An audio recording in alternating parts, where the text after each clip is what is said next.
బట్టతలతో వరి అవుతున్నారా? Don't worry. Keha skin and hair clinic లో మోస్ట్ అడ్వాన్స్డ్ FUA టెక్నాలజీతో మీ బట్టతలకి శాశ్వత పరిష్కారం.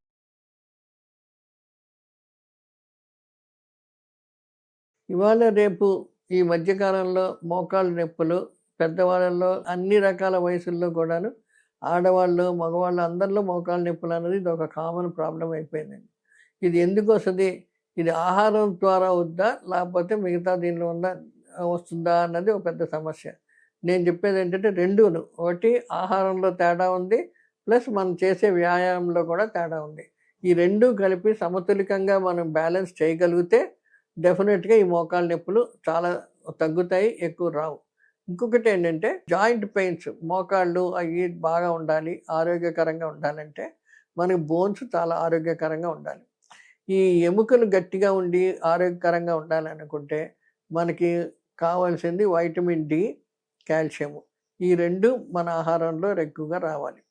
ఈ వైటమిన్ డి ఎలా వస్తుంది? సూర్యుడి దగ్గర నిలబెట్టి ఎండలో నిలబెట్టిన వలన, సూర్యరశ్మి వలన వీటిలో వైటమిన్ డి వస్తుంది. అలాగే ఇప్పుడేమో కాల్షియం అంటే కాల్షియం మనకి పాలు, పెరుగు, వెన్న, తర్వాత కొన్ని వెజిటబుల్స్, మటను, ఫిష్ ముఖ్యంగా ఏంటి చేప, ముళ్ళు చేపలు, చిన్న చిన్న చేపలు, ఇవన్నిటిలోనూ మనకి కాల్షియం వస్తూ ఉంటుంది అన్నమాట. ఇవి రెండు మనకి సమతులకంగా మనకు శరీరానికి, వయసుకి, వాళ్ళ యొక్క బరువుకి దానికి సంబంధించి మనకు ఒక ఆహార పట్టిని చేసుకొని దాని ప్రకారంగా మనం వాడుకుంటూ ఉంటే ఈ మోకాలు నొప్పులు అంటూ రావు. అదే రకంగా ఇప్పుడుకి మోకాళ్ళకి స్ట్రెంగ్త్ ఉండాలి, తర్వాత బోన్స్ బాగా పెరగాలని అనుకున్నప్పుడు మనం కాల్షియం ఎక్కువ తినాలని మొట్టమొదటి నుంచి అనుకుంటాం. కానీ ఆ కాల్షియం తినేది ఏంటంటే మనకి ఎంత కావాలో అంత తీసుకోవాలి. ఇప్పుడు కాల్షియము తీసుకోవాలన్నప్పుడు కాల్షియం ట్యాబ్లెట్స్గా తీసుకున్నప్పుడు అది బ్లడ్లో ఇరుక్కుపోదు. అదే ఆహార పదార్థాల ద్వారా వచ్చిన కాల్షియం అంటే పాలు, పెరుగు, వెన్న, తర్వాత కాయగూరలు, కొన్ని రకాల చేపలు, కోడిగుడ్డు, ఇవన్నిటిలో కొంత కాల్షియం దొరుకుతూ ఉంటుంది. ఈ జాగ్రత్తగా తీసుకొని ఉండాలి. దినవారి పట్టికలో ప్రతి ఓడు ఒక రకమైన పట్టికలాగా ఉంటుంది. ఏంటంటే పెద్దవాళ్ళ గురించి చెప్తున్నాను, 200 నుంచి 300 గ్రాములు తీసుకోవాలి. గింజ ధాన్యాలు, పప్పులు ఒక 30-40 గ్రాములు తీసుకోవాలి. తర్వాత మిగతా కూరగాయలు ఏంటి, ఆకుకూరలు 100 గ్రాములు, ఇతర కూరగాయలు 100 గ్రాములు, పండ్లు ఇలాంటివి 100 గ్రాములు అలా తీసుకోవాలి. ఈ రకంగా పట్టికగా జాగ్రత్తగా ప్రతిరోజు ఇవన్నీ కాపాడుకుంటూ ఉండాలి. మళ్ళీ చెప్తున్నాను, నూనె రోజుకి 30 గ్రాముల కంటే ఎక్కువ ఉండదు. 30 గ్రాములు అంటే చిన్న టీ స్పూన్ తోటి 6 టీ స్పూన్లు నూనె ప్రతి ఒక్క మనిషికి రోజుకి, అంతకంటే ఎక్కువ వాడడం పనికిరాదు. ఉప్పు కూడా తగ్గించుకోవాలి. ఉప్పు అర స్పూను, 1 స్పూన్ ఉండాలి రోజంతటం. ఉప్పు వలన కూడా ఒంట్లో నీరు ఆగిపోద్ది.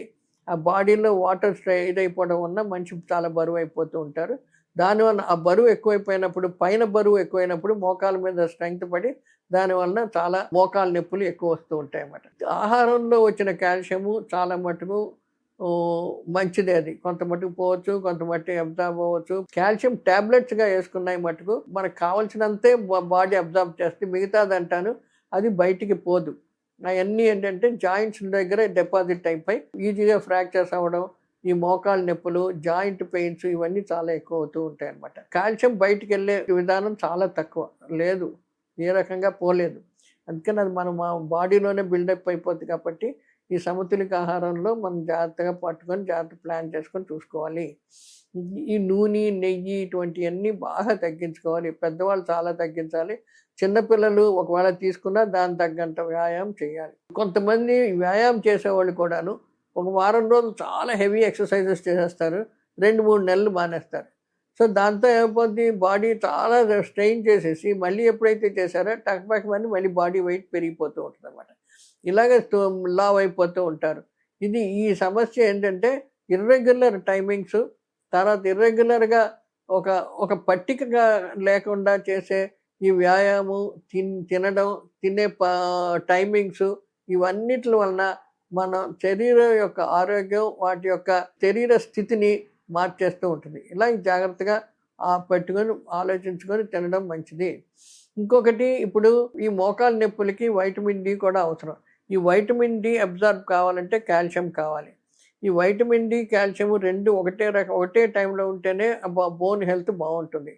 సో ఈ వైటమిన్ డి రావడానికి మనకి ఎండలో కూర్చోవచ్చు, లేకపోతే ట్యాబ్లెట్లు వేసుకోవచ్చు.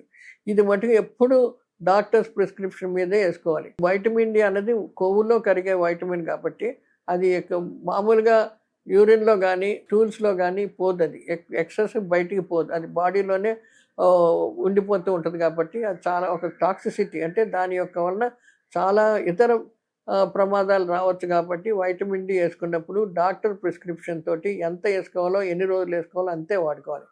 అదేవిధంగా కాల్షియం కూడాను ఎంత వేసుకోవాలి ఎన్ని రోజులు వేసుకోవాలి అది కూడా వాడుకోవడం చాలా మంచిది. ఇది బోన్ హెల్త్ చాలా మంచిది అన్నారు కాల్షియం, అందుకని కాల్షియం ట్యాబ్లెట్లు రెగ్యులర్గా వేసేసుకుందామంటే అస్సలు మంచిది కాదు. కాల్షియం లెవెల్స్ బాడీలో ఎంత ఉండాలో రక్తంలో ఎంత ఉండాలో అంతే ఉండాలి. అంతకంటే పెరిగితే ఇవన్నీను జాయింట్స్లో డిపాజిట్ అయిపోయి బోన్స్లో చాలా నొప్పులు రావడం ఇరిగిపోవడం అలా చేస్తూ ఉంటాయి అన్నమాట.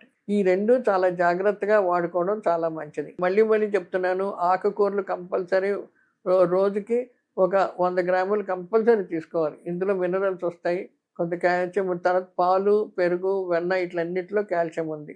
పప్పులు, ముడిపప్పులు మొలకెత్తించిన గింజల్లో తీసుకుంటే అందులో కొన్ని వైటమిన్స్ వస్తాయి. ఇలాంటి ఆహారం ప్లాన్ చేసుకొని బయట ఫాస్ట్ ఫుడ్స్ తగ్గించుకొని లేకపోతే పూర్తిగా మానేయడం మరీ మంచిది. అవి చేస్తే శరీరం ఒక క్రమశిక్షణగా ఉంటుంది. ఇంకొకటి, చాలామంది ఎక్సర్సైజులకి అని వెళ్ళిపోతారు, తర్వాత జిమ్ములకి అని వెళ్తారు. జిమ్ములు ఎక్సర్సైజెస్ చేసినప్పుడు అది ఒక ఒకటే టైమింగ్లో రెగ్యులర్గా కన్సిస్టెంట్గా తీసుకోవాలి. ఓ నెల 2 నెలలు తీసుకొని అబ్బా నేను 10 కిలోలు తగ్గిపోయానికి మానేస్తానని చెప్పనుకోడు.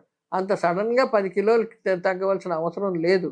మనుషులు నెమ్మదిగా 2 కిలోలు 1 కిలో అలా నెలవారీగా కొంచెం తగ్గితే మళ్ళీ పెరగరు. ఒక్కసారి ఎప్పుడైతే నువ్వు 10 కిలోలు తీసావో మళ్ళీ సడన్గా కొంచెం తిన్నా కూడా సడన్గా పెరిగిపోతాయి బాడీ. కానీ అది మటుకు జాగ్రత్తగా స్కీమాటిక్ పట్టిక కింద చేసుకొని అవి జాగ్రత్తగా వాడుకోవాలి. ఈ జిమ్ముల్లోకి వెళ్ళినప్పుడు ఎక్సర్సైజ్ మరీ ఎక్కువ చేసేసి మళ్ళీ 4 రోజులు పూర్తిగా మానేయడం మంచిది కాదు. అవన్నీ ఒకటే టైమింగ్స్, తర్వాత ఒకటే డ్యూరేషను, అరగంట అంటే రోజు అరగంటే తీసుకోవాలి. టైమింగ్స్ పొద్దున్న 6 నుంచి 6:30 అంటే 6 నుంచి 6:30కే వెళ్ళాలి. అరే వాళ్ళు పొద్దున్న పని ఉంది కాబట్టి సాయంకాలం చేస్తానంటే సాధ్యమైనంత వరకు బాడీ యాక్సెప్ట్ చేయదు. మన బాడీ కూడా ఒక మిషన్ లాంటిదే, అది జాగ్రత్తగా దాన్ని కాపాడుకోవడం చాలా మంచిది. దాన్ని ఒక రకంగా ఓ సిస్టమేటిక్గా దాన్ని చేస్తూ ఉండాలి. ఇప్పుడు మిషన్ కూడా మీరు జాగ్రత్తగా రెగ్యులర్గా దానికి ఇచ్చిన రూల్స్ రెగ్యులేషన్స్ పెట్టుకుని దాన్ని పనిచేస్తే అది ఎన్నో సంవత్సరాలు పనిచేస్తుంది. అలా కాకుండా దాన్ని చెప్పిన దానికంటే డబ్బులు చేసి ఎక్కువ చేసి తక్కువ చేసి ఇవన్నీ చేస్తూ ఉంటే మిషన్ పాడైపోద్ది. అదే రకంగా మన బాడీ కూడాను మనం తినే ఆహారాన్ని ఇచ్చి జాగ్రత్తగా పెట్టుకొని ఒక క్రమబద్ధ శిక్షణ తీసుకోకపోతే మన మిషన్ కూడా పాడైపోద్ది. దానివల్ల మన డాక్టర్ల దగ్గరికి వాటికి వెళ్ళాలి. చాలా మటుకు అన్ని జబ్బులు మనం కంట్రోల్ చేసుకోవాలంటే మన ఆహారం జాగ్రత్తగా పట్టికి పెట్టుకుంటే అన్నీ మానేసుకోవచ్చు. ఆహారం చాలా చాలా ఇంపార్టెంట్. దీని మీద ఆధారపడే మిగతా అన్ని మెడికల్ ఏంటి, డాక్టర్లు ఏంటి, అడ్వర్టైజ్మెంట్లు ఏంటి, అన్నీ దాని మీద ఆధారపడి ఉంటాయి. కాబట్టి మీరు ప్రతిరోజు తినే భోజనం ప్లాన్ చేసుకొని కావలసినంత తిని జాగ్రత్తగా తింటే ఈ బోన్ హెల్త్ ఏంటి, హార్ట్ ప్రాబ్లమ్స్ ఏంటి, ఇవన్నీ కంట్రోల్లో ఉంటాయి. చిన్నవాళ్ళు కాదు పెద్దవాళ్ళు కాదు అందరూ ఒక పట్టిక రాసుకొని దాని ప్రకారంగా చేసుకోవడం చాలా మంచిది.